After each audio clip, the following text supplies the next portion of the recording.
रीता की गुड़िया की कहानी। हम सब के पास एक पसंदीदा खिलौना होता है।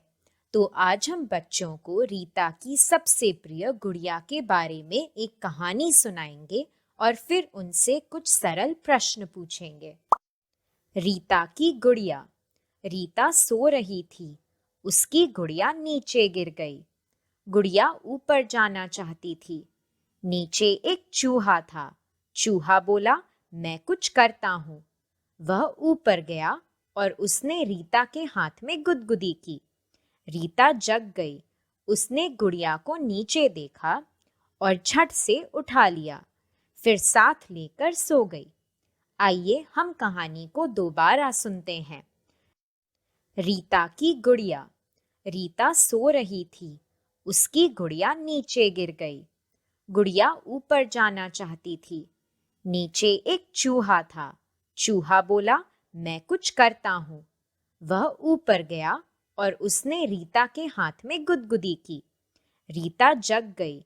उसने गुड़िया को नीचे देखा और झट से उठा लिया, फिर साथ लेकर सो गई।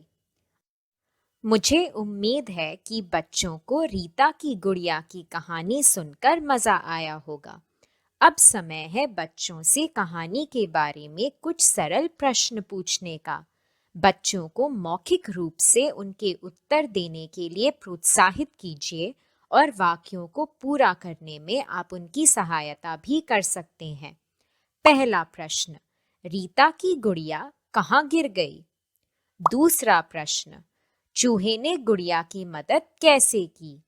चुनौतीपूर्ण प्रश्न, आपका सबसे पसंदीदा खिलौना कौन सा है? उसका मौखिक वर्णन करिए। आज का मजेदार कार्य, बच्चों को अपनी कॉपी में अपने सबसे प्रिय गुड़िया या खिलौने का चित्र बनाकर रंगने के लिए कहिए, जैसे मैंने अपनी सबसे प्रिय खिलौने की चित्र बनाई। बच्चों के मौखिक विवरण का वीडियो और खिलौने की चित्र की तस्वीर लेकर हमें व्हाट्सएप ग्रुप पर भेज दीजिए।